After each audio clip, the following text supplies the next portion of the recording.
Buenas tardes, doctor Lumbreras, ¿cómo ¿Cómo está? Qué estás? gusto saludarlo. Después de tiempo. Buena, Nada, después decía de tiempo, sí, nos vemos.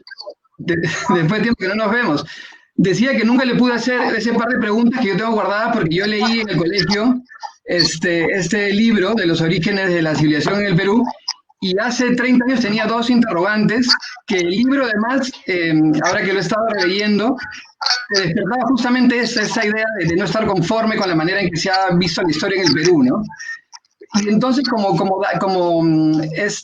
este libro despertaba cierta rebeldía en sí de entender la historia y de verla, este, siempre me quedaban dos preguntas al leer poco a poco el libro. Una era justo la que le quería hacer en principio, era el libro da un devenir, ¿no es cierto?, de los primeros peruanos, los primeros pobladores en ese territorio peruano, luego, bueno, los pre-incas, los incas, hasta la llegada de la conquista, y viendo luego en el inicio de la República, ¿no es cierto?, ya llegando casi al Bicentenario, la pregunta que yo siempre me hacía era, en la parte organizativa del Perú, ¿no? En la parte del Estado, de la nación, de cómo se organiza, ¿qué somos más?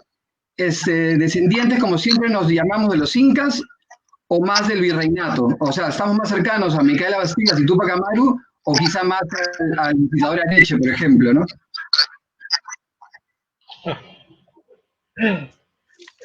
Una de las observaciones que yo vengo acompañando desde ese tiempo hasta ahora es la naturaleza de nuestra existencia. Nosotros somos el resultado de historia y no estamos separados de ella, somos parte de ella. Y todo lo que hacemos ahora tiene de algún modo que ver con las cosas que hicimos antes y de algún modo son lo que permitirá que se haga después. Veo que somos parte de una continuidad histórica que comenzó hace, no sé, 15.000, 20.000 años, con la llegada de los primeros habitantes de este continente. Ahí me interesa examinar, y por eso estudié la parte arqueológica de nuestra historia, me interesa examinar la trayectoria nuestra como país, como nosotros. Nosotros lo que hemos hecho a lo largo de nuestra historia es dividir el Perú en dos partes. Nosotros tenemos partido el Perú cortado. Uno es un país de indios y otro es un país de nosotros. Porque nosotros que nos consideramos más próximos a Europa, a Occidente en general, lo que hemos hecho es segregar a una condición deprimente humana, que es la que llamamos indios, los que viven en el campo, los que viven en la sierra, en la selva.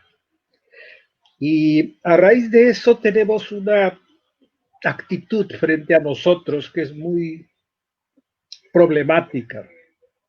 Nuestra actitud sobre nosotros es una gran desconfianza en nosotros mismos.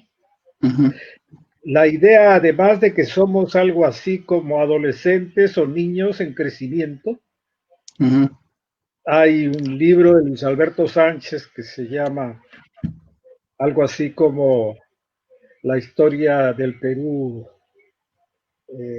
adolescente, la historia adolescente del Perú, algo así, que de alguna manera enfoca esto, pero es general. Nosotros todos pensamos que somos un país en maduración o sin madurar, y tenemos una gran desconfianza, no en nosotros mismos. Una gran desconfianza porque no sabemos dónde ubicarnos. Es a Claro. eso a lo que te referías en tu pregunta. Efectivamente, nuestra definición como peruanos comienza por una negación. Casi como que tenemos vergüenza de sentirnos peruanos. Nos sentimos orgullosos con el fútbol cuando ganamos.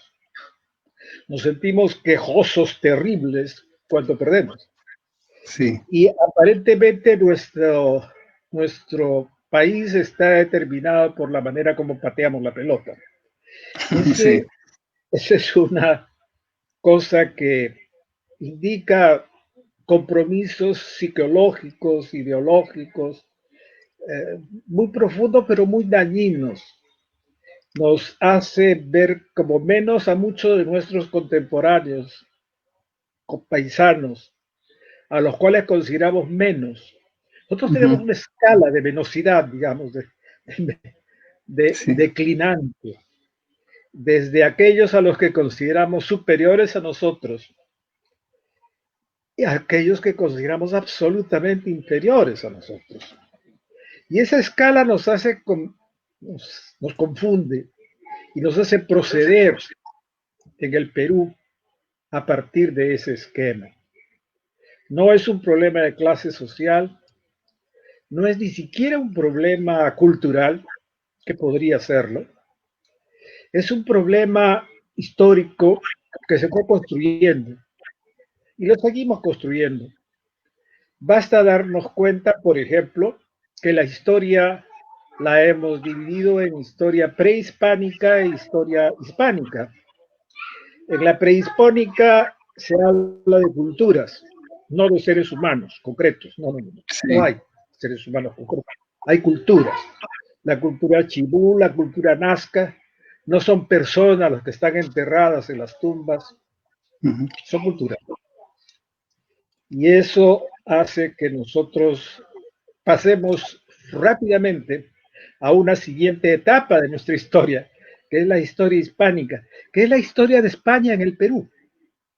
Comenzamos con una guerra entre los españoles, que le llamamos las guerras civiles, dentro de la conquista, que no es otra cosa que la repartija que se hicieron entre los llamados conquistadores por los trofeos que habían conseguido, los tesoros que habían conseguido acá y poderlos enviar a España. Y la guerra fueron eso, y luego eso pues, se convirtió en una guerra por la propiedad de los territorios y las gentes que se habían repartido. Siguió eso con nuestra guerra contra la religión, con la ideología andina, que le llamamos las luchas contra las ideologías indígenas, ¿no es cierto?, contra las religiones idolátricas de los indios. Continuamos con la historia de los virreyes. El primer mestizo que entró a eso, porque mestizos no entraban, el primer mestizo fue el presidente Castilla, o sea, ya más o menos en 1840, o sea, unos 3 siglos después. Y todo eso lo hemos ido cocinando y somos el resultado de eso.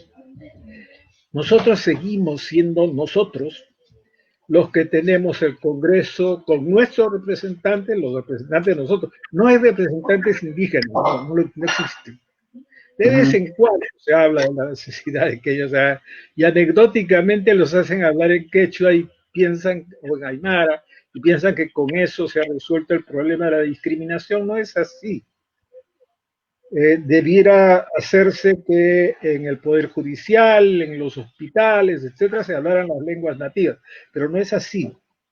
Cuando se va a los tribunales de justicia, por ejemplo, vemos que son acusados, sancionados y, en fin, juzgados los quechua hablantes o aymara hablantes en el castellano, y tienen que tener normalmente un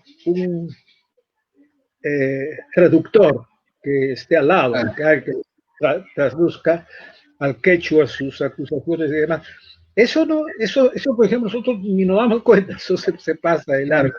Y ya estamos habituados a eso. Y efectivamente, yo recuerdo todavía una anécdota que a mí me ocurrió cuando vine acá de muy niño todavía, tan niño, ya tenía 7, 8 años, y vine al colegio. Me pusieron en un colegio francés, y en ese colegio ahí entendí qué cosa era ser serrano y qué cosa ser indio. El cura que nos enseñaba era un sacerdote que nos enseñaba el francés. Preguntó a los alumnos qué idiomas hablábamos aparte del castellano. Levantaron la mano varios, entre ellos yo, que no sabía hablar quechua, pero me sentía muy orgulloso de creer que podía hablar quechua. Por lo menos era otra lengua distinta. Terminada la presentación, preguntó el padre el cura, a 3 o 4 de nosotros, o 5, qué idioma hablábamos. Entonces, usted, fulano de tal, ¿qué idioma hablo? Yo hablo el francés. Usted, fulano, ¿qué otro idioma? Yo hablo el inglés. Y Lumbreras, ¿qué idioma habla usted, aparte del castellano? Yo el quechua, padre.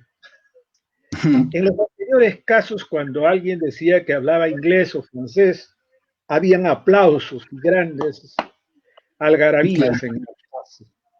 Cuando dije yo que yo hablaba quechua, la respuesta no fueron los aplausos, fueron las risas. Comenzaron a reír mis compañeros de que yo pudiese declarar que fuese. Yo pensaba en mi ingenuidad infantil que se reían porque habrían pensado que yo estaba mintiendo. Efectivamente, yo no sabía mucho del quechua. Sabía insultos, que es lo que me habían enseñado en la casa los compañeros que trabajaban con nosotros. Entonces, yo decía algunos, yo pensé, cuando me pregunta el cura ese, porque preguntaba, hábleme, te habla francés, dígame algunas palabras en francés, y ya decía en francés y tal. Ese yo comandé el otro decía en inglés, how are you, no sé. Entonces, ¿usted qué? Yo lo que pensé, le soltaré pues un insulto, ¿no es cierto? Ya después, cómo explicarlo. Resulta que no me dieron tiempo porque no hubo aplausos y el cura, con mucha ingenuidad, el pobre cura este que yo le llegué a apreciar mucho, me dijo, oiga, tradúzcame esto del manual, nosotros llamamos un manual de FTD para aprender la lengua, y entonces me dijo, tradúzcame esto por favor al quechua, yo perdido con las justas a saludar en quechua. Pero en fin, en el recreo me di cuenta de dónde estaba viviendo yo. El grupo más próximo de los pocos amigos que todavía tenía era un recién llegado en el colegio, en tercer año de primaria creo. Me rodearon, hicieron una especie de ronda alrededor, los más próximos amigos míos del colegio, y comenzaron a cantar alrededor mío.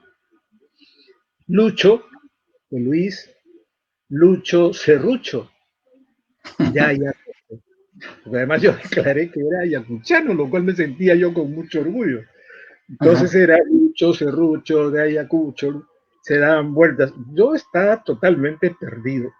Desde luego que me dolió mucho, me dolió hasta mucho más tarde, pero fue lo que me indujo y me incentivó para dedicarme a buscar una forma de resolver eso. Más adelante eso se convirtió en el estímulo para yo dedicarme a estudiar. Y una pregunta.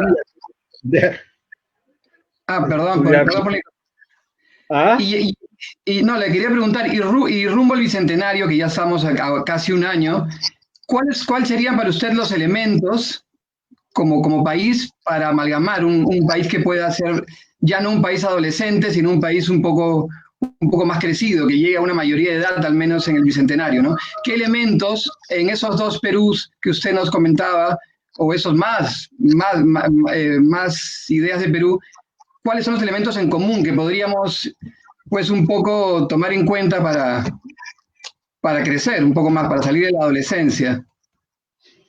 Para comenzar, tendríamos que comenzar por saber que la peor parte de nuestra historia es la que hemos dirigido nosotros desde la llamada independencia.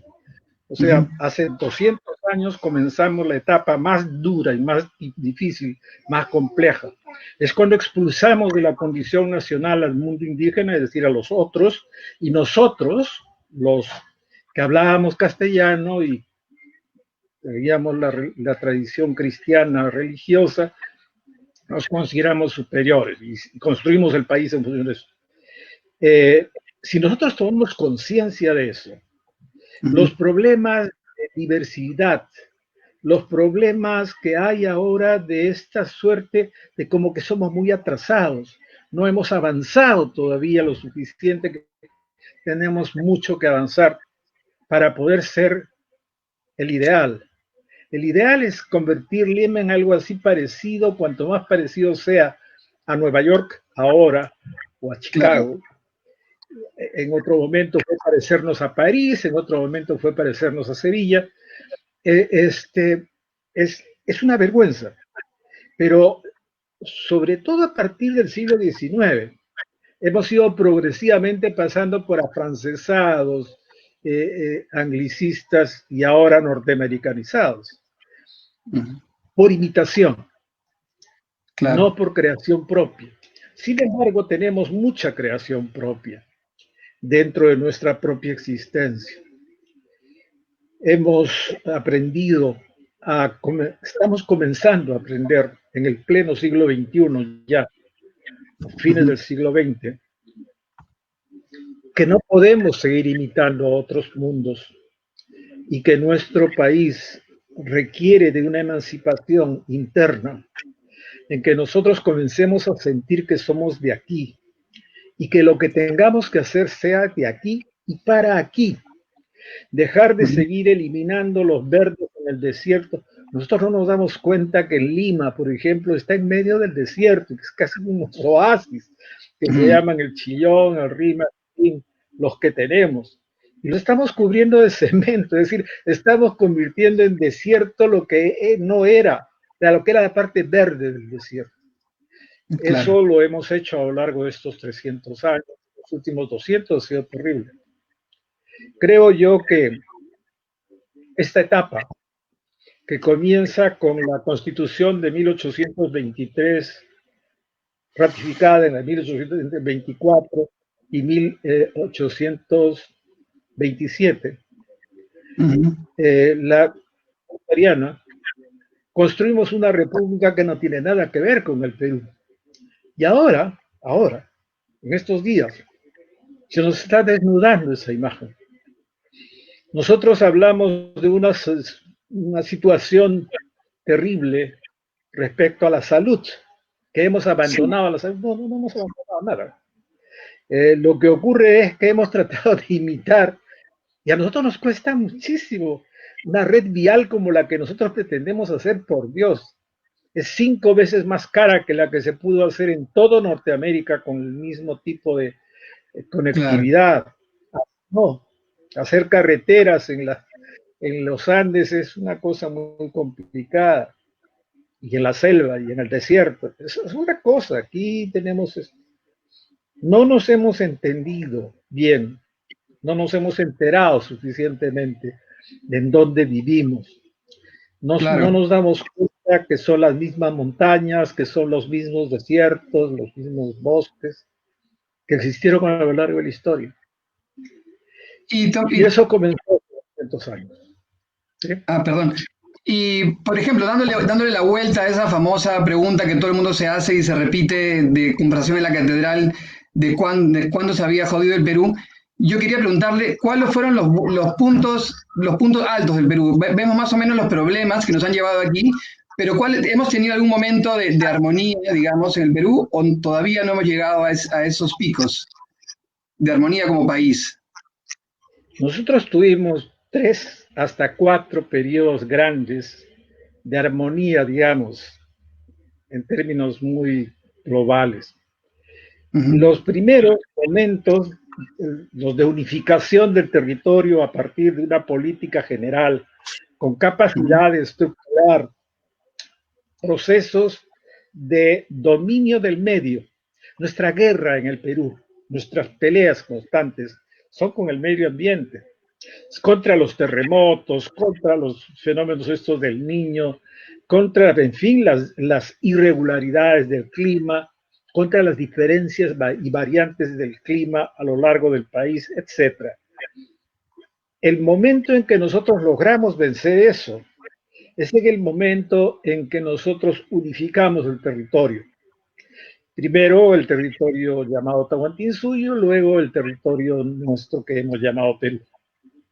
Pues bien, esta situación nos hace ver que son por lo menos, digamos, 3 momentos claves en el proceso. Uno de ellos es horrible, es una etapa feísima, terrible.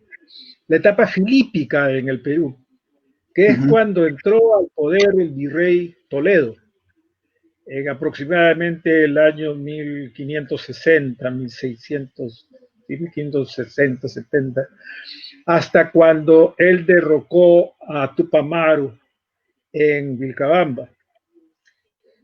Allí, en ese momento, se produjo el primer avance de este país, utilizando las condiciones que nosotros teníamos ya, utilizando la red vial incaica, el Capañán famoso, utilizando las diferentes regiones que existían, simplemente adaptando su régimen de vida y estructura, se pudo lograr un país más o menos generoso. Desde allí, en el siglo XVII, nosotros hicimos lo que nosotros conocemos como colonia, es básicamente el siglo XVII y una parte del XVIII. Es cuando se construyen los grandes centros ceremoniales, esos que elegantemente llamamos ciudades coloniales, eran centros ceremoniales, donde lo importante era la catedral, la plaza frente a la catedral y alrededor de esta plaza, en fin, los servicios otros que ofrecía el Estado virreinal. En el siglo XVIII, esto comenzó a bajar con los Borbones, y cuando llegamos al fines del siglo XVIII, pues hubo un gran levantamiento, el levantamiento de Tupac Amaru, que lo que hizo Tupac Amaru fue consolidar un movimiento de una suerte de burguesía nativa que existía en ese momento, conformada por los antiguos curacas que se fueron reuniendo y teniendo poder económico y social. Eran los que manejaban la población nativa y eran los que tenían a su cargo la mayor parte del sostenimiento de una economía nacional, porque la otra era estrictamente de exportación e importación. Se llevaban cosas del Perú a, qué sé yo, a otros países, y venían las cosas hacia el Perú desde otros lados, hasta la vaquilla y los muebles, muchas cosas. El Perú entonces entró en esa etapa de declinación en el siglo XIX, fines del XVIII, comienzo del XIX, con la rebelión de Tupac Amaru. Y ahí ingresamos a una tercera fase. Una tercera fase en donde comenzamos a hacer del Perú lo que ahora hacemos. En esa etapa, especialmente en 1820, 1815, 1816, hubo un levantamiento de los criollos que se tiraron contra las disposiciones de cambio que habían sido reclamadas por los indígenas bajo la conducción de Tupac Amaru. Tupac Amaru, hablar de Tupac Amaru en ese momento era como hablar ahora de terrorismo, ¿no? Claro. Todos los tupamaristas eran terroristas, cualquiera que hablase a favor de ellos eran liquidados por el virreinato. En fin, se quemaban los libros de Garcilaso, de la Vega, por el elogio del Perú antiguo, etc. Eso fue en el 18. Y la rebelión esta de los criollos culminó con lo que nosotros llamamos la independencia, que fue una independencia pero de nosotros, no de los otros. Los otros, la mayor parte, en ese tiempo alrededor del 80%, casi 90% de la población del Perú era indígena, era nativa, de corte nativa. En Lima la lengua general era el quechua. Había una pequeña población de hispanohablantes que eran los que vivían en los entornos urbanos concentrados. Esta condición particular de estructura del Estado, sin embargo, generó una política muy particular, que es la de vivir dependiendo de la demanda que podían tener otros países, especialmente los que estaban dentro de la revolución industrial, de los productos nuestros. Principalmente, qué sé yo, determinado tipo de tejidos, determinado tipo de minerales, una parte importante. La plata, fundamentalmente en ese tiempo, y se convirtió vivíamos de vender eso. Éramos algo así como vendedores informales Ujú. de estos productos al mercado capitalista y fuimos integrándonos al sistema capitalista en condición colonial, porque hacíamos lo que la demanda de ellos permitía que hagamos y nuestras ofertas eran estrictamente esas. Eso lo hemos seguido haciendo, ampliando, cambiando de rubros. Hay desde la etapa del guano y el salitre, hay pasando todo eso. Luego viene pues la etapa de la pesca, que son periodos en los que nosotros hemos tenido sobresaltos económicos más o menos importantes. Nosotros hemos pasado uno hace muy poco. Es una etapa en la cual hemos consolidado disque a partir del ahorro, más bien es al no gasto. O sea, hemos Claro. tenido un Estado que ha mantenido a raya el desarrollo de los sectores de los otros y el desarrollo hacia arriba de nosotros. Se ha gobernado en el Perú por nosotros y no por los otros. Y eso ha determinado que hayamos tenido pues unos 2 o 3 años, no más tampoco, de un Ujú. cierto tipo de bienestar que ha permitido una suerte de, digamos, paz interior, paz en el país, eh, de cosas que nosotros no hemos logrado corregir. En este balance necesitamos lamentablemente tocar el tema de Sendero Luminoso y el MRTA, que son alzamientos armados. En mi tiempo de juventud, cuando yo era muchacho, todos nosotros estábamos convencidos que había que tomar el poder para cambiar el Perú. Y había que tomar el poder por las armas. En la década del 60, en la década del 70, esa era la, digamos, consigna general de los jóvenes. Nos fuimos dando cuenta que la respuesta podía ser mucho más violenta de la violencia que nosotros mismos propugnábamos. Y realmente el resultado de esto que llamamos sendero luminoso, este terrorismo, nos dio una Ujú. lección tremenda.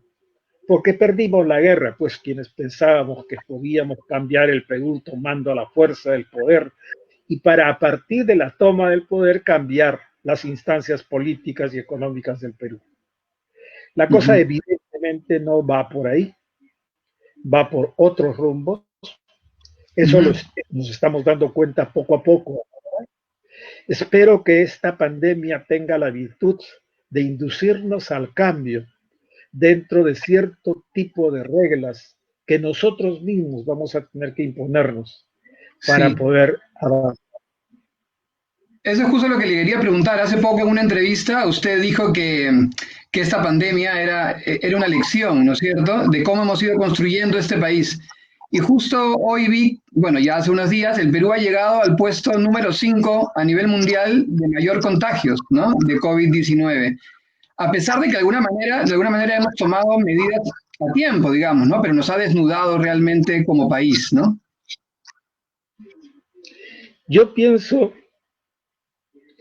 que si no hubiéramos tomado, si el Estado no hubiera tomado las medidas que tomó, que algunas de ellas fueron bastante duras, Ujú. aunque suaves, ¿no? Ujú. Nosotros estaríamos no en el cuarto o quinto lugar, estaríamos en el primer lugar. Yo diría que estaríamos total y absolutamente contagiados, la mayor parte de la población peruana.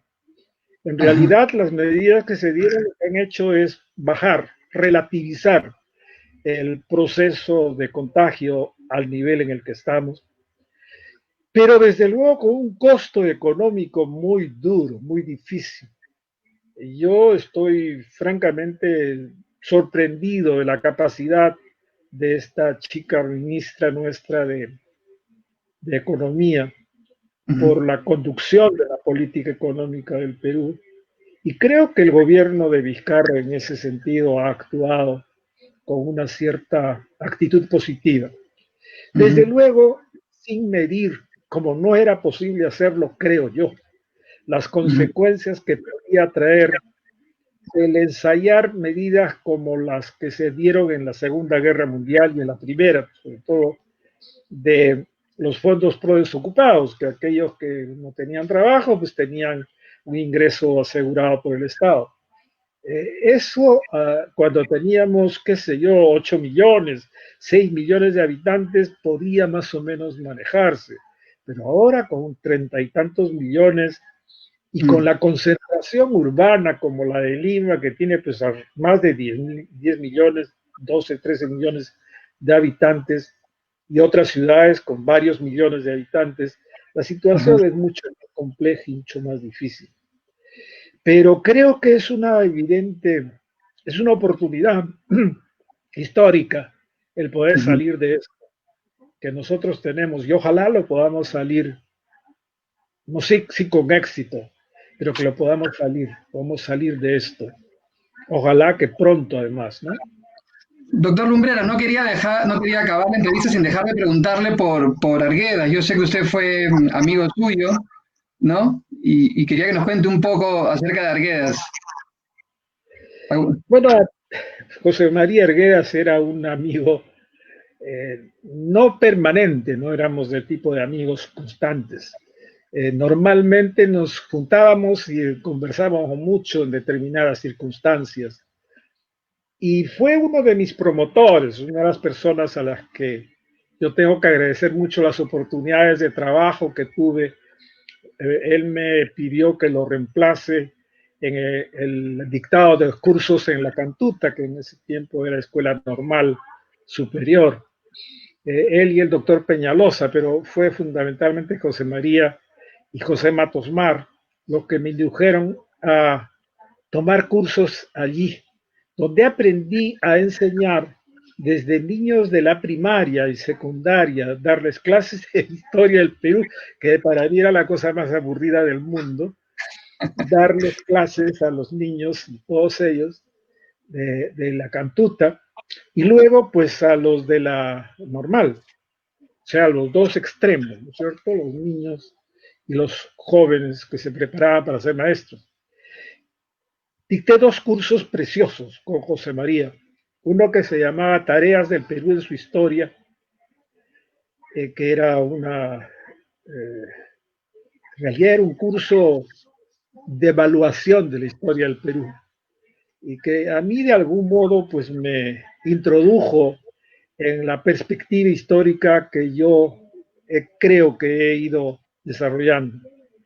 Y el segundo curso que llevaba con él, que era un curso sobre fuentes, en este momento no me acuerdo ya el nombre exacto, pero que tenía también una característica similar a esa. Entonces, los dos cursos que dicté en la maestría, en el posgrado, ¿no? Y luego, pues, el curso de Historia del Perú de primer año de primaria, primer año de media, que también estudié ahí, el Perú pre-Incaico. Ahí me di cuenta de lo terrible que es. Ustedes, no sé si se acuerdan, no sé si ustedes les han dado ya esos cursos, que ha cambiado mucho el currículum, pero yo recuerdo que ahí me enseñaba, yo del Perú antiguo lo que sabía eran huacos, es decir, distinguía unos huacos negros con asa estribo de otros huacos polícromos y unos tejidos hermosos y cosas de ese tipo. Para mí eso era el mundo andino. No había personas, no existían. Eso es algo que siempre me persiguió. Y me persiguió hasta ahora. Ahora mismo estoy terminando de hacer unas reflexiones en torno a eso. Y he publicado también hace poco ya un ensayo en forma de libro que ha publicado Petroperú, que se llama Historia del Perú Antiguo. Los 50 años del libro, ¿verdad? Ah, creo que son los 50 años de ese libro.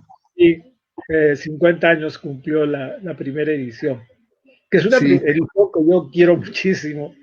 Primero porque fue una cosa preparada por el Fondo de Cultura Económica de México y que la sacamos de esa editorial en señal de protesta porque habían cambiado a un hombre progresista de la dirección del Fondo de Cultura por una persona más bien conservadora. Mi promotor en esas cosas era Darcy Ribeiro, un amigo brasileño muy querido, con el cual se formó un movimiento internacional para pedir la restitución de Orfila. En fin, ese libro entonces me trae a mí muchos recuerdos. Fue el primer libro que escribí en mi vida. Me quedé sorprendido cuando vi el libro en manos de Paco Moncloa. Muy bonito, lo hizo muy bonito el libro. Y es un libro que tuvo mucho éxito. Se tradujo luego al inglés, al japonés. En inglés tuvo hasta 11 ediciones. Es una cosa increíble. Duró varios años. Y se convirtió en texto universitario en los Estados Unidos. Y tuvo éxito. Es un libro que me satisfizo muchísimo. Casi tanto como otro que escribí en forma de resumen de ese mismo libro, que le llamé Los orígenes de la civilización en el Perú. Ese es el libro que yo leí en el colegio. Es el libro que le comentaba al inicio que yo leí en el colegio, ya en el año 89, 90, ¿no? Claro, acabando mi primaria. Doctor Lumbrera, yo le agradezco muchísimo por su tiempo, le agradezco también a José por la posibilidad de conectarnos, y ha sido un lujo que pueda estar con nosotros. Se lo agradezco muchísimo. Gracias a ustedes, al contrario, por esta conversación. Gracias. Gracias, un abrazo.